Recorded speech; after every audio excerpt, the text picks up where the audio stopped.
接下来我们走进华人故事，我来为您介绍印尼首位华人将军熊德仪。年近花甲的他退役不研修，在他的争取之下，华人在印尼有了合法的春节假期。他还在雅加达的国家公园为传播弘扬中华文化争取了一席之地，这是怎么回事呢？来看今天的节目。摄制组从雅加达市中心驱车20分钟，来到了坐落在雅加达市郊的印尼微缩公园。这个微缩公园涵盖了印度尼西亚的30多个省，彰显了印尼的多元文化及建筑特色。每天早上7点，熊德仪都会准时来到这里巡园。这个鸭子啊，我认识我，每天我给他们吃啊，所以他认识。也许您会以为这位老人只是一位普通的巡园工人，那您就错了。今年71岁的熊德仪和这所文化园可谓有着千丝万缕的联系，也可以说没有他就没有这里。跟随他行走在园子中，我们居然可以看到各种具有中国民间传统特色的石雕摆件。在印尼啊，在印尼很尊敬这个孔子，4米啊，4米多啊，这个石头是大理石雕的。你看那个《西游记》的故事，惟妙惟肖的玄奘西天取经、嫦娥奔月、手持青龙偃月刀的关羽，以及极具中国民间特色的12生肖公园，如此众多的中国元素，让游客仿佛忘记了是身处在印尼的国家公园中。这个从中国泉州运过来的，运费也很贵啊，不便宜呢。运输很贵，吊呢，恐怕那个吊啊。为什么不在印尼当地做呢？不会，他能够刻啊，但是没有他的感情，刻不出来。熊德仪告诉我们，这片区域叫做印尼华人文化公园，是印尼微缩公园的一部分。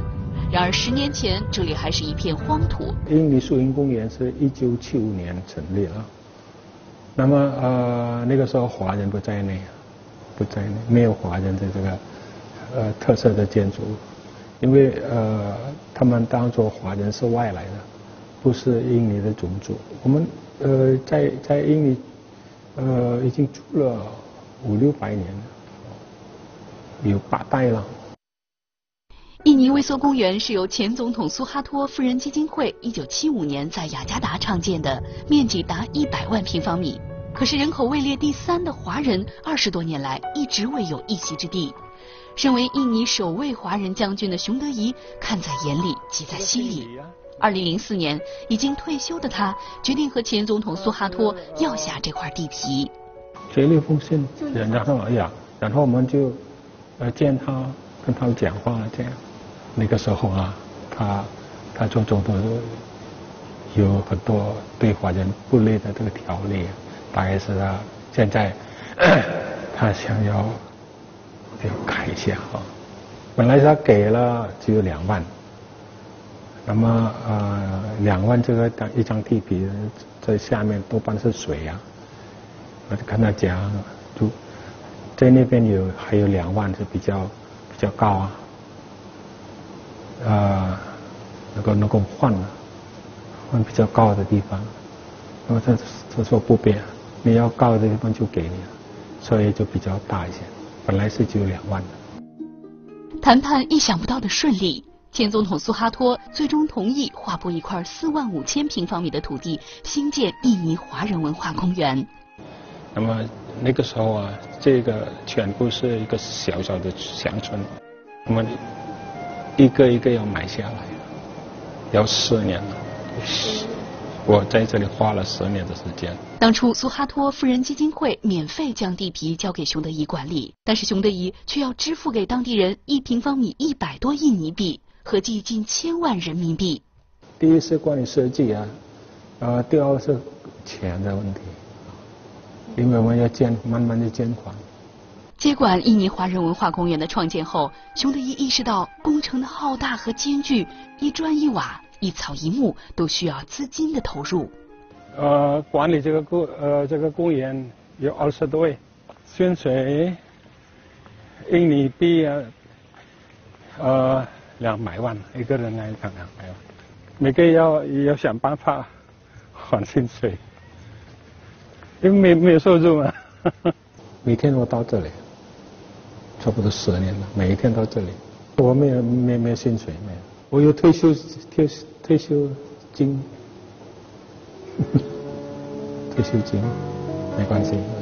熊德仪每个月的退休金只有2000多人民币，他却坚持义务做园长10余年，拉不到捐款的时候，甚至还要自掏腰包维护园中的设施。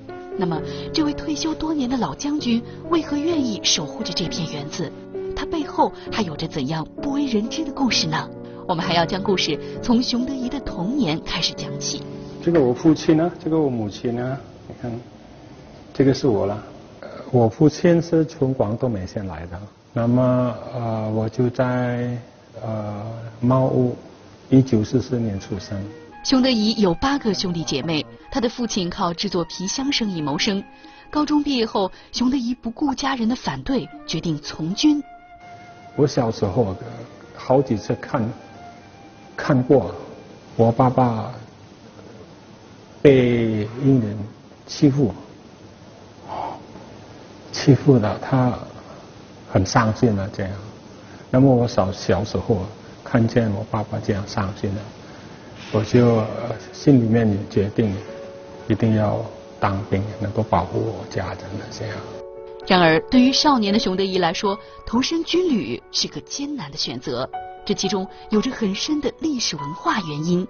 印尼是多半是回教的国家，那么我呢不是回教人啊，所以第一是华人，第二是不是回教，所以比较不方便了这样。熊德仪发现，印尼的华人虽有很高的经济地位，但在当地人眼里却并未获得应有的尊重。究其原因，是他们对华人缺乏认同感。熊德仪感到，华人要进入主流社会，就要在更多领域为印尼这个国家做出贡献。于是他毅然坚定自己的选择，考入印度尼西亚陆军军官学院，开始军旅生涯。人家不喜欢做的地方，我就偏偏要做啊，这样。放假的时候啊，全部都好像是新年了，大家都希望能够放假，跟家人去走走啊。那么我愿意就做工啊，人家放假我就可以，我愿意做工。对啊，就是这个是我的牺牲了，就他们知道哦，这个人啊，对大家对国家，他愿意牺牲了这样。从军37年，熊德仪历任陆军军官学校指挥官、雅加达市西区0503军区指挥官、北苏拉威西省131军区指挥官，成为印尼首位华人将军。1999年，熊德仪结束了军旅生涯，光荣退役，但他却把维护印尼华人权益和提高华人社会地位的使命记在心头。退役不言休的他，成立了印尼百家姓协会，当了这个百家姓协会的主席，第一任主席，也是创会人。那么靠这个百家姓协会啊，靠全印尼华人的名义，跟政府讲话，争取我们的印尼民主政权。熊德仪深知，为华人争取地位和权益需要一个漫长的时间，需要从一件件微不足道的小事中着手去做。华人在印尼生活了501年，一直没有属于自己的传统节日。熊德仪给前总统瓦希德写了一封信。那个时候啊，春节孩子要上校，我们要做工，没有办法拜年了。新年拜访我们的父母，拜访我们的前辈，这个是人权。为什么我们要做好的事情呢？政府限制，这样，那么瓦希德总统同意给我们这个机会拜年。预料到这么顺利吗？因为那个时候啊，我们华人团结了以后，那么那个时候他们知道我们就有票数，是不是？票数，那么选总统要投票，是不是？这样，他们希望我们华人能够支持他，当什么，当省长啊，当什么，需要我们的这个票数，所以这个是比较好的机会。在熊德怡的争取下，印尼政府将春节定为国家法定假日，每年休假1天，改写了华人在印尼没有传统节日的历史。这件事的促成也给了熊德怡莫大的信心。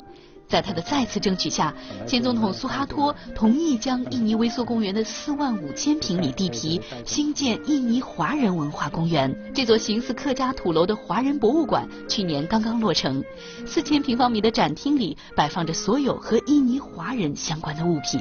那么华人他的丈夫就娶本地人。结了婚了，他们的孩子是穿这样的衣服。这些东西用了多久收集起来？有3年。这个博物馆还没有盖好，我们就慢慢的收集。这个是以前我们印尼华人用的东西。熊德怡感到，要让下一代继承华人文化，让其他族群更能了解华人的历史文化，这座华人博物馆起着重要的桥梁作用。里面放什么东西，放了人家看了，印尼人看了，我们的下一代看了，就明白我们的祖先是辛辛苦苦到印尼做谋生，那么现在有这样的生活是靠那个时候我们的祖宗辛辛苦苦做的。Very good. A lot of information on Chinese culture. 华人博物馆的建成了却了熊德怡心中的一个夙愿，但还远远没有达到他的理想目标。拍摄即将结束时，熊德怡带我们来到了园中的一角。这个地方是要盖这个大殿，这个地方，那么面对这个牌楼，你看。面对牌楼。尽管资金紧张，捐款有限，熊德怡依旧希望在未来可以将更多的中国元素搬到华人文化公园当中。